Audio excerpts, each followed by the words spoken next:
Ceci étant, pour revenir au pont et pour terminer ce dossier avant de marquer une toute petite pause, Président Paquet, sur qui est-ce qu'on peut compter pour essayer de réaliser, par exemple, déjà le doublement de ce pont de Königsmacker? Est-ce que vous pensez que la région, le département, certaines autres collectivités locales, l'État et l'Europe, si on va encore plus loin, devrait se saisir du problème, ou si jamais vous êtes amené à porter ce projet, à vous tourner vers l'une de ces citations, la région, le département, l'État ou l'Europe? Alors, je veux dire, je vais essayer rapidement de répondre à cette question. Pour moi, la première des choses, c'est déjà que les élus locaux se mettent d'accord sur un itinéraire. Parce que vous savez très bien qu'on a la problématique, on l'a connue avec la 32, avec le doublement, triplement de la 31. À partir du moment où les élus locaux sont divisés, les financeurs disent, mettez-vous d'accord et ensuite on fera. Est-ce que là-dessus, ils peuvent être d'accord et justement se rassembler? Moi, je pense qu'on pourrait être d'accord. Au niveau des élus locaux, je pense qu'il faudra mettre Patrick Weiten autour de la table, Bertrand Mertz, la communauté de communes de Cattenom, et puis j'ai la chance d'accueillir le 5 novembre Philippe Leroy qui vient à la rencontre des élus de Cattenom. Vous pourrez les présenter la problématique. Je vais bien sûr évoquer avec lui cette question qui est pour moi une des questions importantes du désenclavement de ce côté-là du territoire de Cattenom. Président, est-ce que vous avez un échéancier? Aujourd'hui, l'échéancier est un peu compliqué parce qu'on va me dire, on va y réfléchir dans le cadre du SCOTA. J'ai une chance, c'est que maintenant je suis le vice-président du SCOTA. Traduction du SCOTA? C'est le schéma de cohérence territoriale de la région de Thionville. Justement, ma vice-présidence touche les aménagements et les infrastructures routières. Alors bien sûr fluviales, ferroviaires, mais routières. Et dans ce cas-là, c'est un problème routier. Donc je pense que le SCOTA va déjà s'emparer, et la Commission va s'emparer d'une réflexion à l'échelle du territoire du SCOTA. J'espère qu'une décision ou au moins un schéma pourrait intervenir dans les 2 ans, dans les 3 ans, avant la fin de ce mandat-là. Politiquement vôtre sur Jéricho avec Michel Paquet, président de la communauté de communes de Cattenom et alentour, maire de Zoufgen, qui est notre invité ce soir, avec Pierre Festauer, journaliste au sein de la rédaction du journal La Semaine. Parlons juste un petit peu, pour en parler pendant 10 jours, mais de vos relations avec le Luxembourg. Vous aviez envoyé une lettre à Nicolas Sarkozy, carrément, pour attirer son attention sur les retombées que pouvait engendrer donc le projet d'Esch-Belval sur votre communauté de communes. Quelle est sa réponse ? Alors, est-ce que vous avez eu une réponse? Oui, déjà. On a eu une réponse sur le fait qu'il a reçu notre lettre. Donc, d'une réponse officielle de la présidence, à ce jour, on n'en a pas.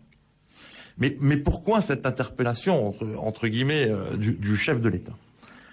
Le projet d'Esch-Belval, autour de ce projet, il va y avoir l'opération d'intérêt national, ce fameux OIN.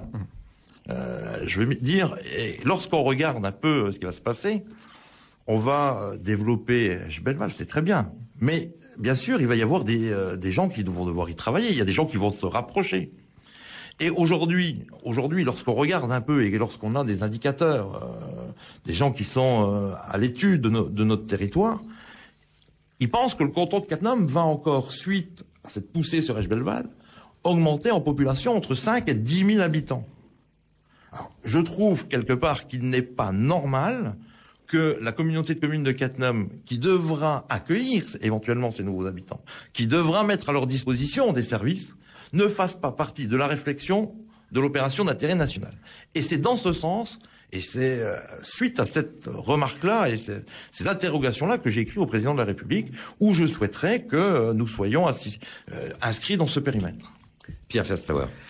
Le 12 octobre dernier, justement, en marge de France-Luxembourg à Saint-Symphorien-Metz, vous aviez signé une déclaration d'intention politique avec vos voisins d'Udelange, Frisange, Rezaire et Bétambourg. Est-ce que vous pouvez nous en dire un peu plus sur cette opération? Et puis pourquoi cette démarche? Oui. Alors, voilà. Donc, au départ, vous savez, en 2008, lorsque je suis devenu président de la communauté de communes de Cattenom, la 5e commission, dont le vice-président est Willy Seivert, était une commission qui s'occupait uniquement du développement économique et de l'aménagement du territoire. Willy Seivert, qui, vous le connaissez tous, est un grand ami du Luxembourg, a souhaité à juste titre qu'on rajoute transfrontalier au sein de cette commission. Et donc, il a pris son bâton de pèlerin le lendemain de notre élection, où il a été rencontré les élus luxembourgeois. Pourquoi? Parce que on a les mêmes problématiques. Que ça soit d'Udelange, que ça soit Frisange, que ça soit Bettembourg, qu'il s'agisse de Rosaire, ils ont toutes les mêmes problématiques que Volmerange, que Zougane, que Évrange. Et voilà. Donc, par rapport à ça, on s'est réunis. Et puis, ça fait 2 ans qu'on se réunissait, où on réfléchissait, on a fait ensemble des études sur les déplacements. Vous étiez bien accueillis d'abord par les Luxembourgeois.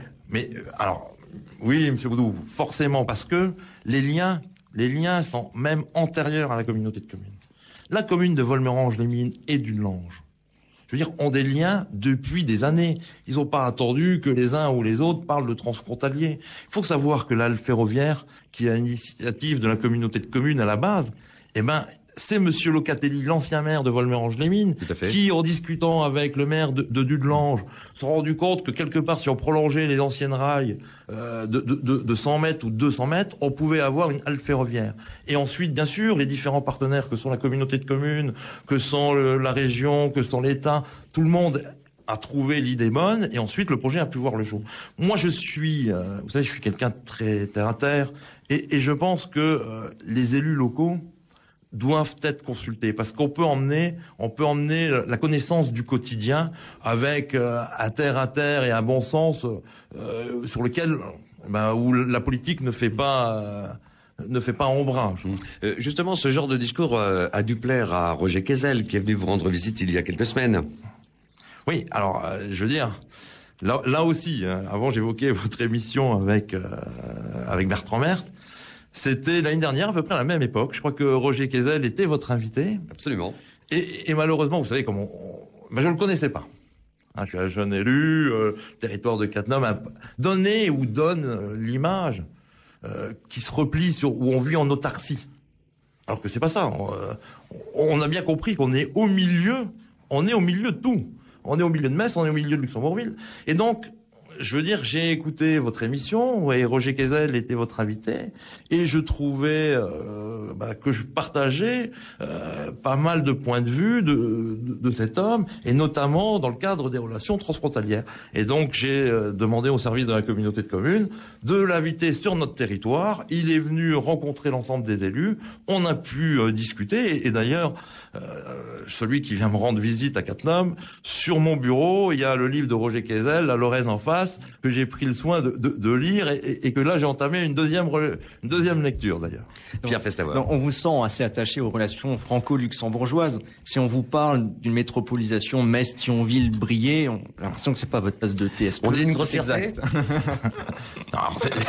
C'est pas une grossièreté, mais c'est quelque chose qui ne nous concerne pas. Je veux dire, donc, D'accord, ça a le mérite d'exister, mais ça ne vous concerne pas. Ça ne nous concerne pas, parce que ça concerne pas nos populations. Je veux dire, j'ai encore entendu Dominique Gros au salon à l'envers hier. J'ai entendu Bertrand Merth, qui tous les deux évoquaient cette métropolisation.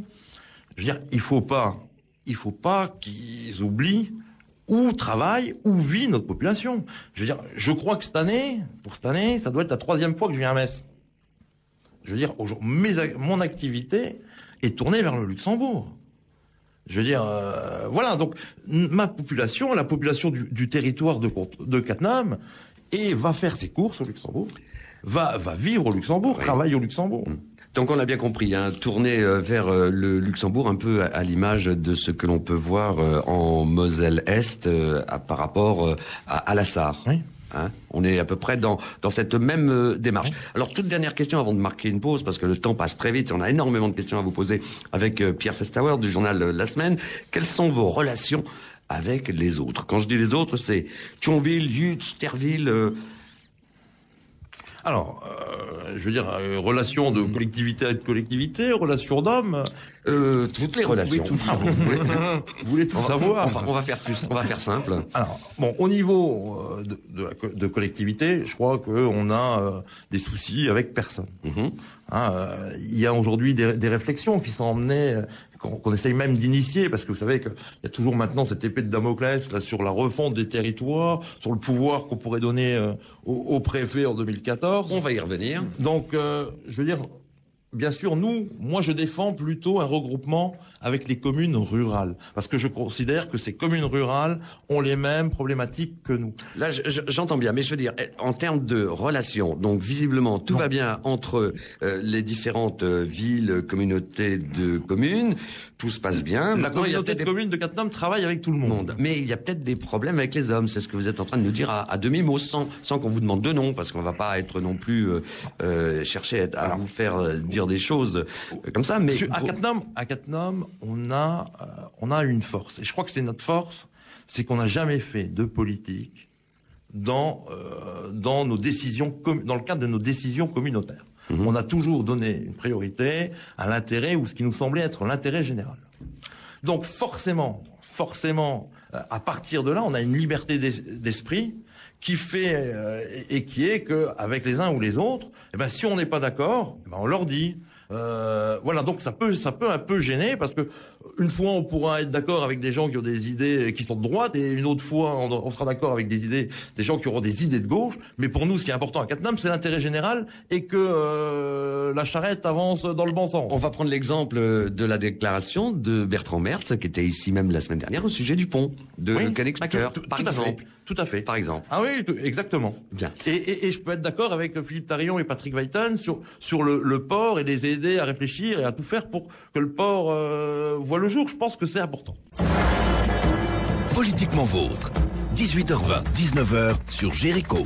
Et toujours notre invité, Michel Paquet, le président de la communauté de communes de Cattenom et environ, et toujours à mes côtés, bien évidemment, Pierre Festauer du journal La Semaine. Alors, Michel Paquet, on a le sentiment qu'on vous a un peu longtemps ignoré en Moselle-Nord. Est-ce que maintenant, faut-il compter avec vous? Est-ce que vous êtes incontournable, d'après vous? Déjà, pour ceux qui l'auraient pas remarqué, rien que géographiquement, on est incontournable. Je veux dire, la seule voie, par exemple, qui mène au Luxembourg, c'est la 31, elle passe sur le territoire de Cattenom, donc rien que pour ça, nous sommes incontournables. Ensuite, la jonction, parce que j'entends beaucoup de monde parler de Nancy à Metz, en passant par Thionville, tout le monde parle de transfrontalier, et la collectivité qui touche la plus grande bande de frontières avec le Luxembourg, c'est nous. Donc comment tous ces gens-là peuvent évoquer le transfrontalier sans nous demander notre avis? Parce que, comme on l'a évoqué durant le début de cette émission, on a beaucoup de liens avec le Luxembourg d'une part, et beaucoup de problématiques actuelles avec eux. Mais vous-même, en tant qu'homme politique, vous exprimiez tout à l'heure votre mécontentement de pas être associé au projet d'Esch-Belleval. Est-ce que vous dites, mince, mais je suis incontournable? Oui, bien sûr, oui. Bien sûr. Aujourd'hui, c'est le sentiment des élus de Cattenom qui étaient aujourd'hui concentrés sur leur territoire pour faire avancer les choses dans leur commune, sur la communauté de communes. Aujourd'hui, on a le temps un peu, tout doucement, de regarder ce qui se passe autour de nous et de dire, voilà, nous à Cattenom, on veut travailler avec vous. Président, les cantonales approchent, et c'est un petit peu sur ce terrain-là qu'on voulait vous emmener pour les 3 à 4 dernières minutes qui nous restent. D'abord, vous êtes candidat pour ces cantonales ? Oui, bien sûr. Oui, bien sûr, je suis candidat au mois de mars pour les cantonales 2011. Alors ça, c'est une première question. Quel positionnement vous allez prendre justement durant cette campagne? Alors, au niveau d'un positionnement politique, je crois que j'ai été clair. Donc, je suis encarté nulle part. Donc ça, c'est clair, c'est net. Au niveau personnel, je suis un gaulliste dans l'âme. Bon, des gaullistes, on va me dire, il y en a plus beaucoup, ou alors, peu importe. Et pour être complètement clair, si je suis élu, je soutiendrai le président Leroy. Voilà, je crois qu'on peut pas être plus clair. Maintenant, si le président Leroy n'est pas candidat, je veux dire, à partir de là, je verrai ma position. Président Paquet, certains observateurs vous situent très proche du sénateur et conseiller général Jean-Louis Masson. Alors, le sénateur Jean-Louis Masson, et je dirais Jean-Louis, parce que effectivement, je le connais bien. C'est simple. Je suis parti avec lui en 2001 au sénatorial. Je suis reparti avec lui en 2004. On travaille ensemble. Je pense qu'on a une estime mutuelle. C'est un homme de dossier. Il va au bout des choses. Et donc, par rapport à ça, voilà. Mais autrement, chacun est indépendant. Dernière question de Pierre Festauer. Question sur les élections. Vous appartenez plutôt à la famille politique de droite. Est-ce que vous croyez que le conseil général de la Moselle restera à droite aux prochaines cantonales? Écoutez, le Conseil général de la Moselle, à mon sens, peut rester à droite. Toutefois, par exemple, rien que sur le canton de Cattenom, je pense que c'est pas non plus son intérêt de multiplier les candidats de droite. Ensuite, c'est eux qui mettront en œuvre une stratégie. Mais je crois que le canton de Cattenom, éventuellement, avec l'aide de tout le monde, je pourrais, je pense, le gagner. Mais si maintenant il y a une multitude de candidats à droite, ben voilà. Michel Paquet, merci d'être venu partager cette émission. Ça a été très très vite. Politiquement Vôtre est terminé.